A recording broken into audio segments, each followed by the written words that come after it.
자, 오늘 3장 실전 연습 문제. 그 문제가 그렇게 어렵지 않죠. 세 번째 문제는 좀 어렵습니다. 이제 개념화 연습하는 건데, 여기 이제 공통 논제 제시하라고 하는 문제, 116쪽. 여기 공통 논제 제시할 때 이제 개념화를 시도를 해야 되는 거예요. 자, 일단은 1번 문제에서 한번 봅시다. 공통 논제를 제시하고 이를 바탕으로 제시문 가와나의 유제를 각각 서술하시오 그랬지. 일단은 이렇게 문제에서 하라고 하는 것은 명확하게 알 것. 이거 무슨 소리냐면은 제시문 가와 제시문 나의 공통 논제를 제시하라고 그랬잖아. 그러면은 제시문 가와 나의 공통 논제는 뭐다 라고 명확하게 그 문장을 써주라는 거예요. 명시적인 문장으로. 자, 봅시다. 가와나의 요지를 서술하고 그랬는데, 이 요약 문제, 요약적인 비교를 하는 문제야. 요 문제를 풀 때 여러분이 조금 이제 주의를 해야 될 것을 한 가지 얘기하면은, 이제 여기서처럼 공통 논제를 얘기를 하라고 그럴 때, 뭐에 주의를 해야 되냐면은,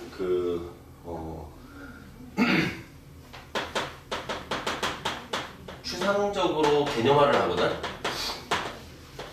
개념화를 하긴 하는데 가급적이면은 구체적으로 해라. 구체적으로. 사실 여러분들 이거 제시문 읽으면 알겠지만은 공통 주제어 하나 제시해라. 단어 하나로 제시해라. 이러면은 경쟁이라고 잡을 수 있을 거예요. 근데 경쟁과 관련된 여러 가지 이야기를 할 수 있기 때문에 어떻게 해라? 경쟁과 관련돼서 좀 더 구체화시켜서 이제 답을 골라라. 답을 고르는 게 아니라 그 개념화를 시켜라. 이런 거야. 그 제시문 읽고서 한번 보자. 그리고 이제 두 번째는 이제 요지 서술하라고 할 때 여러분들이 이제 제시문 하나를 단독으로 서술할 때와 제시문 단독 요약과 단독으로 요약할 때하고 좀 구별을 해줘야 돼. 여기서처럼 두 제시문에 이제 복수의 제시문이 있을 때 여러 제시문에 관계를 이제 파악해서 요약하는 거. 요 둘을 약간 구별해갖고 좀 접근을 해야 돼. 이것은 좀 이따가 선생님이 요 문제를 보면서 얘기를 해줄게요. 자, 제시문 가를 봅시다. 생태학적으로 유사한 두 종은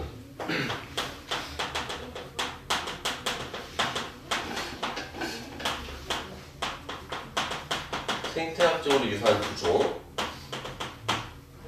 한 지역에서 공존할 수 없다는 생각에 힘입어 나는 이제 완전히 관점을 바꾸었다. 이것은 자연선택의 단순한 결과이다. 자연선택. 요 다윈의 자연선택론이지. 자연선택이론. 만약 두 가지 종의 새가 한 지역의 동일한 서식지를 점유하고 그리고 같은 종류, 동일한 종류의 먹이를 먹으며 그 밖의 다른 생태학적 조건 또한 동일하다면 새들은 서로 경쟁해야만 할 것이다. 이 자연 선택이 원래 이게 뭐야, 이게 여러분 알고 있는 배경 지식을 작동시키면 최적자 생존이죠. The fittest, 가장 적합한 개체가 살아남는다라고 하는 그런 입장인데, 이 자연 선택론에서는 일단은 보면은 일단 경쟁을 하게 되는 거지. 이제 생태학적으로 유사한 두 종이, 그러니까 생태학적인 요구사항이 동일하다면은 그 요구사항을 놓고서 필요로 하는 것을 놓고서 싸운다는 얘기지. 경쟁을 하게 돼서 한 종만 살아남게 돼요. 따라서 두 종이 동등하게 적응할 수 있는 확률은 매우 적으며 두 종 가운데 하나가 다른 종을 완벽하게 압도하고 대치하게 될 것이다. 이거 최적자야. 그래서 이제 적자는 생존을 하고 이제 부적자란 말이 있잖아. 근데 부적한 이제 종이지. 얘는 어떻게 된다? 도태가 된다는 거야. 그죠? 그래서 여기 이 제시문만 단독으로 놓고 보면은 얘는 자연선택 이론이 자연에서 작동하고 있다. 경쟁을 통해서 한 종만 살아남고 나머지 종은 사라진다. 라고 하는 그 입장만을 딱 밝히고 있는데 제시문 나하고 관련해서 보면은 좀 다르게 파악이 된다는 거예요. 사실 여기서 좀 더 나아가라는 얘기야. 얘는 이제 객관적인 서술을 하고 있을 뿐이에요. 설명을. 자, 제시문 나를 보자. 훌륭한 테니스 선수가 되기 위해서는 라이벌이 필요하다. 라이벌 얘기하네. 지금 여기서 이제 라이벌 관계에 있는 두 사람이 나오죠. 이제 페더러와 나달이 이제 나옵니다. 자, 자, 로저 페더러 또한 라이벌이 선수의 경기를 북돋우고 경기 과정을 개선시킨다는 생각에 동의한다. 경기를 북돋우고 경기 과정을 개선시킨다는 게 이게 뭡니까? 왜 라이벌 관계에서 개인의 실력이 이 선수의 실력이 향상된다는 거죠. 선수의 실력이 향상된다는 거지. 요거 얘기하는 거죠. 자, 페더러는 올해 초 마이애미에서 열린 소니 에리슨 오픈 기자간담회에서 이렇게 말했다. 처음에는 라파엘 나달과 내가 라이벌 관계라는 사실을 받아들이기 위해서 애써야 했다. 그러나 결국 페더러는 나달과의 라이벌 구도로 인해 그가 고취되고 최선을 다해 시합에 임하게 된다는 것을 알게 되었다. 자, 일단 여기까지. 그래서 보면은 첫 번째 어떻다? 개인의 실력 향상에 도움이 되더라. 그리고 두 번째가 이제 그 다음 문장부터 또 나오죠. 또한 병렬적으로 지금 나열하는 겁니다. 대등한 다른 이유가 또 제시되고 있어요. 서로에 대해 좀 더 잘 이해하고 라이벌 구도를 즐길 수 있게 됨에 따라 그들이 남성 투어를 감독하는 프로테니스 연맹의 대표적인 최고의 선수로서 코트 밖에서 협력할 수 있었고, 이게 무슨 얘기야? 이제 경쟁 분야, 경쟁 영역 이외의 분야에서 무엇이 가능하더라? 여기서는 협력도 가능하다. 왜 그러냐면 이제 친밀한 관계가 형성이 됐죠. 선의의 경쟁을 통해서 친밀한 관계가 형성되었기 때문에 그렇지. 그래서 또는 일본의 지진해일 구제 등을 위한 모금을 도울 수 있다는 것을 깨닫게 되었다. 페더러의 결론은 다음과 같다. 나달과 함께하는 것은 실제로 굉장히 멋지다. 좋다는 얘기죠. 이제 경쟁 구도에 있을 때 대단히 좋다라는 거야. 자, 그러면은 이제 여기에서 볼 때 얘는 뭐가 굉장히 멋지다라고 얘기했어. 라이벌 관계를 통해서 이런 장점이 있기 때문에 경쟁이라고 하는 것은 어떻다? 경쟁은 대단히 좋은 거죠. 긍정적이다. 이렇게 되는 거죠. 경쟁은 좋은 것이다. 이렇게 되겠죠. 이제 여기까지 나온단 말이야. 근데 얘는 경쟁이 좋다 나쁘다는 얘기를 요 제시문만 갖고서는 알 수가 없어요. 그냥 어떻게 된다는 거야. 적자 생겨난다라는 것만 얘기를 하고 있는 거란 말이야. 그런데 요게 이거야. 복수 제시문 관계에서 이게 제시문 두 개가 사실상 대조되는 입장에 있는 거죠. 그래서 이 제시문이 여기까지 파악이 된다면은 여기까지 파악이 된단 말이야. 그러면 얘도 한 번 더 생각을 해보라고. 여기서 하나 더 나아가서 얘랑 대구 관계를 만든다면은 이 결론은 뭐라고 얘기할 수 있을까? 경쟁은 부정적이다까지 나갈 수 있다는 거야. 여기만 놓고 보면은 여기 제시문 가만 놓고 보면 여기서 여기 끝나겠지만, 그런데 밑에 제시문하고의 관계, 여기서 두 제시문을 주고 요지를 서술하고 하라고 한 걸로 봐서는 어떻다? 두 개가 지금 대립 관계에 있는 거죠. 그래서 그 관계를 만든다면 경쟁 부정적이다라고 하는 요 귀결까지도 서술을 해주는 것이 더 좋다. 알겠지? 이제 공통 주제어를 얘기하라라고 할 때 여기서는 이제 경쟁이라고 잡을 수는 있긴 한데 요거 이렇게 잡아도 괜찮기는 하지. 그래도 잘 잡은 거란 말이에요. 그런데 여기에서 볼 때 선생님이 여기서 뭐라고 했냐면은 위에서 추상적인 개념화를 하되 이왕이면은 더 구체적으로 해라. 왜냐면은 경쟁이라고만 얘기를 해버리면은 우리가 뭐 경쟁의 방법에 대해서 얘기를 할 수도 있죠. 이제 경쟁자와의 관계를 얘기를 할 수도 있고 여러 가지를 얘기할 수 있는데 여기에서는 이 경쟁의 뭐에 대해서 얘기를 하고 있어요? 경쟁의 어떤 결과를 야기하느냐, 요거와 관련되는 거지. 결과로 요게 야기가 됐단 말이야. 여기서는 한 종이 도태되는 부정적인 결과가 생기고 여기서는 서로 자신의 자아 발전과 함께 서로 협력하는 관계가 형성이 된다라고 하는. 그래서 여기까지 잡는 게 더 좋다라는 거야. 경쟁보다는 경쟁의 영향이 훨씬 더 구체적이지. 그지? 이해되니? 이래서 이왕이면은 좀 더 구체화된, 가급적인 구체화된 주제를. 그러면은 이 답안을 쓸 때는 어떻게 하겠어요? 제시문 가와 나는 경쟁의 영향을 공통 논제로 삼고 있다. 먼저 제시문 가는 경쟁의 부정적인 입장을 보인다 하면서 이것을 서술하면 되는 거고, 반면 제시문 나는 그 페더러의 사례를 통해서 경쟁은 긍정적임을 보여주고 있다. 그리고 요 이유를 서술하면 되겠지. 그지? 이렇게 해갖고 정리가 됩니다. 200자니까 그냥 한 단락으로 처리를 해도 무방하겠습니다. 이해돼? 자, 일단은 지우고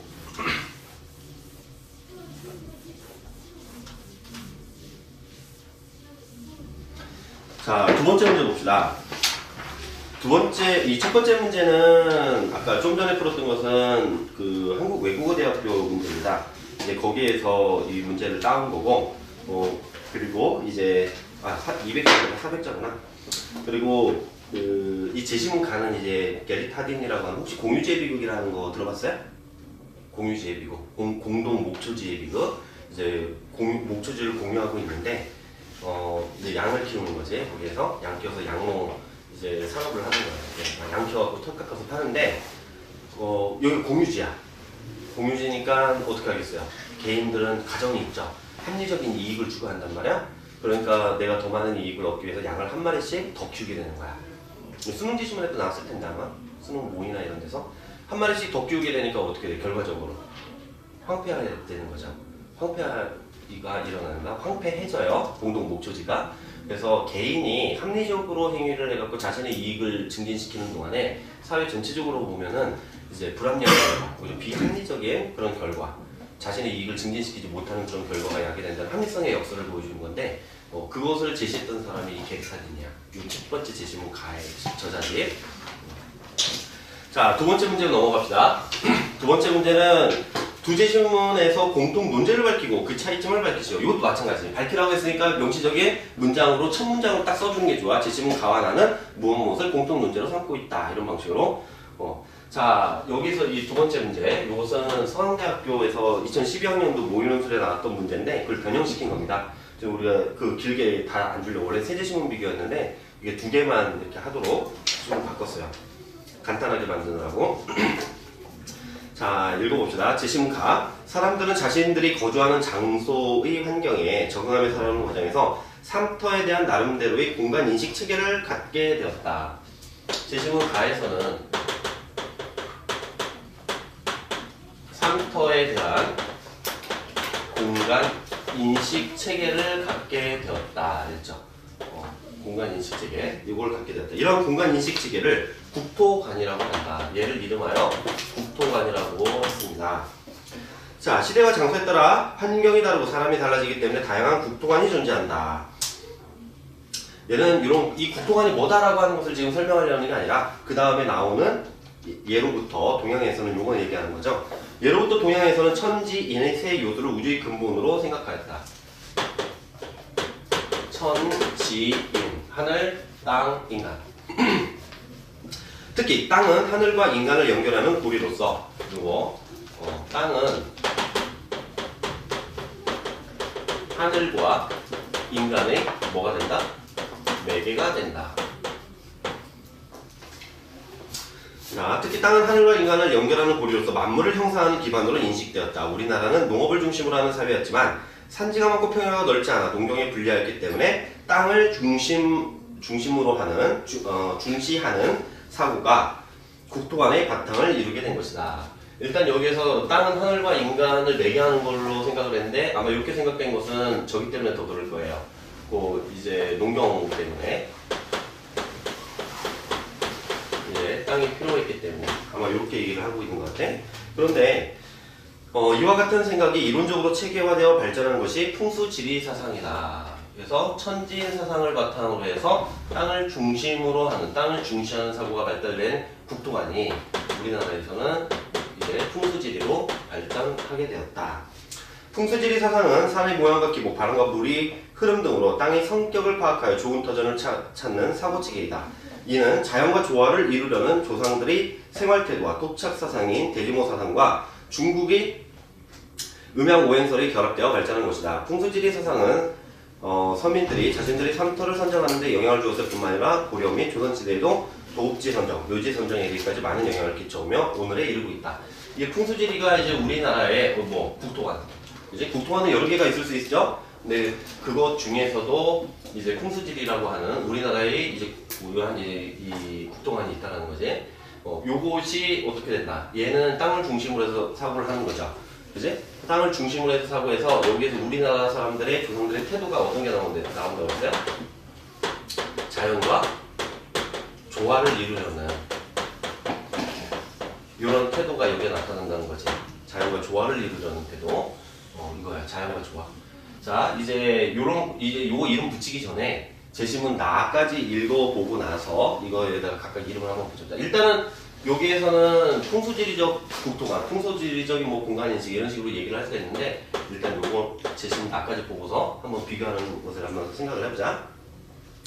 사람의 감각이나 지각이 대상이 되는 공간은 베르그송이 시간을 시계의 시간과 인간에 의해 살려진 시간으로 나누었듯이 수학적 공간과 체험되는 공간으로 나눌 수 있다.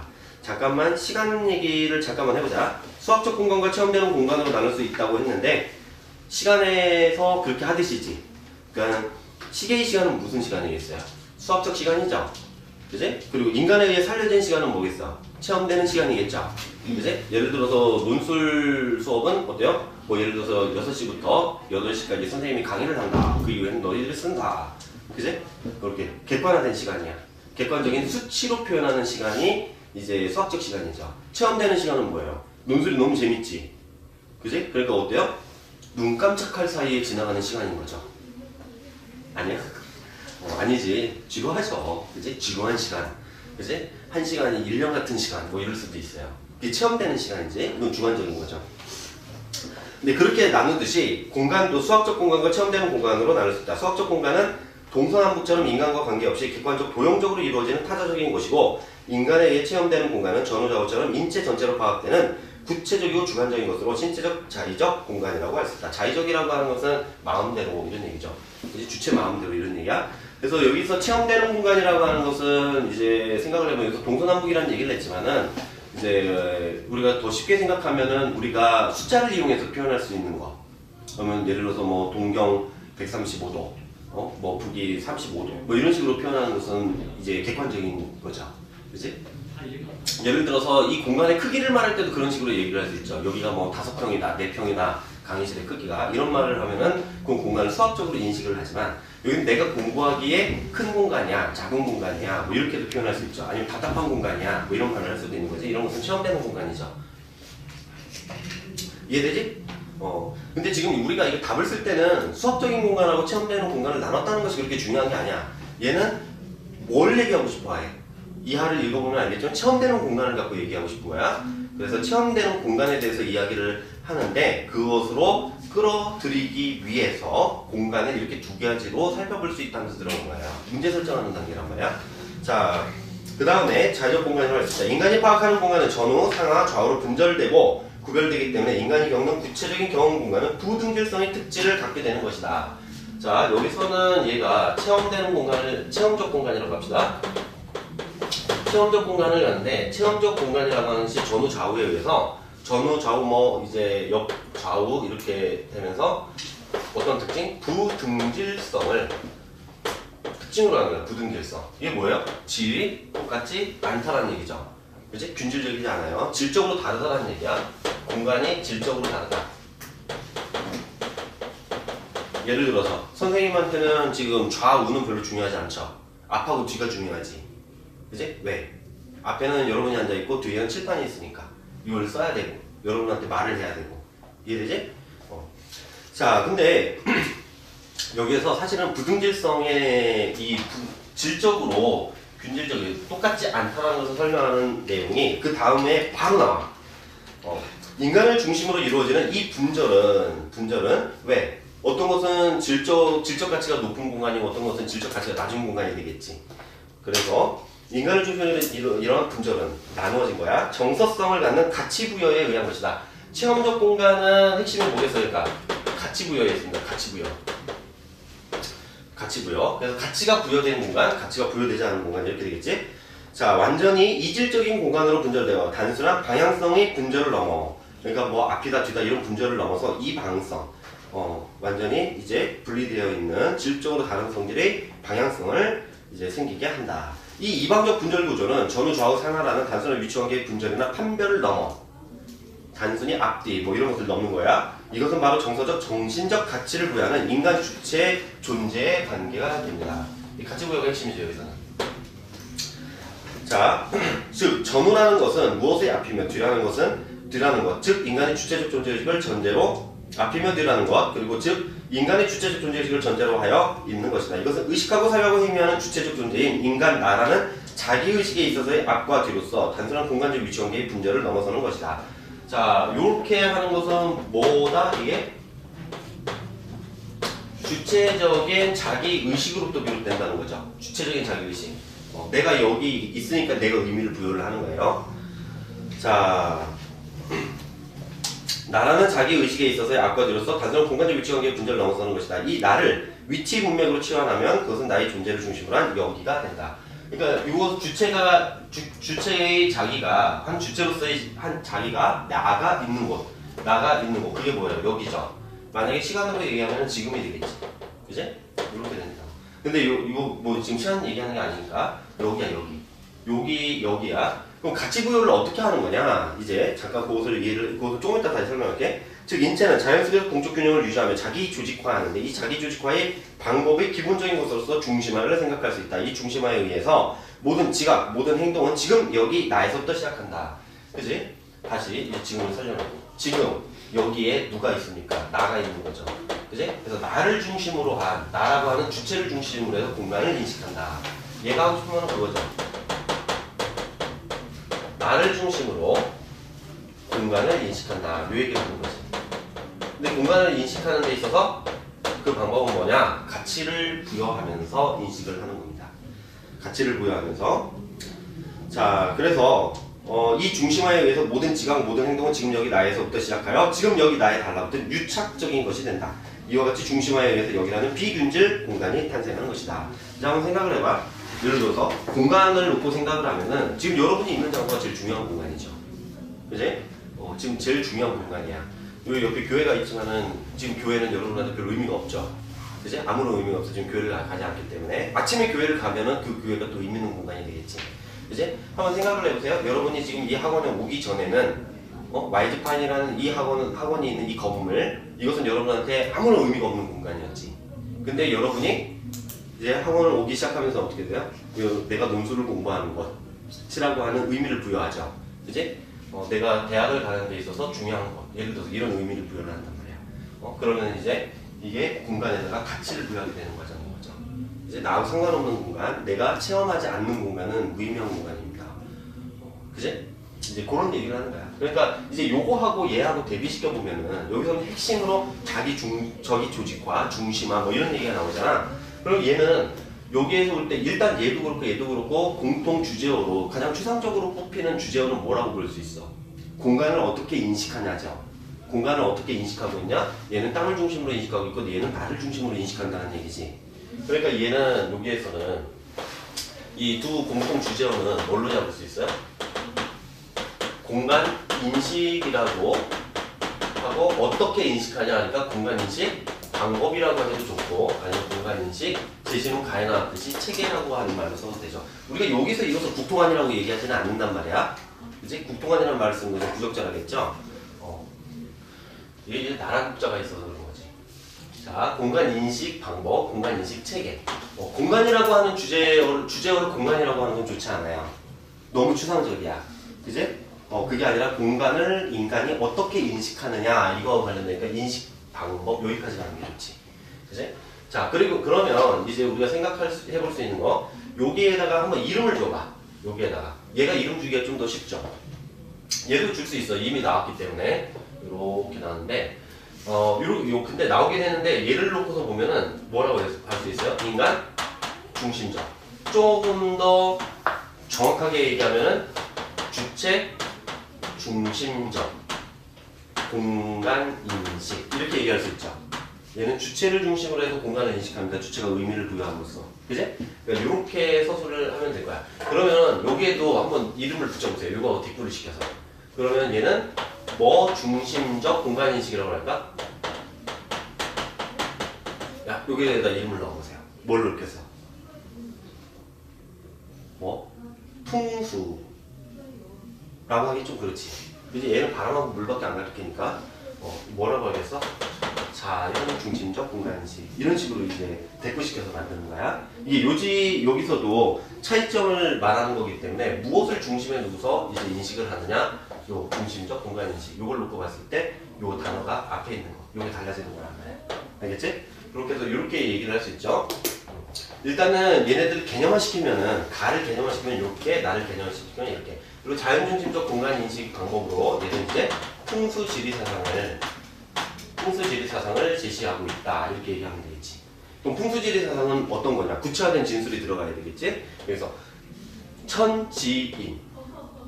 세계를 구성하는 천지인이라고 하는 요소. 그러니까 인간도 세계를 구성하는 하나의 요소에 지나지 않는 거죠.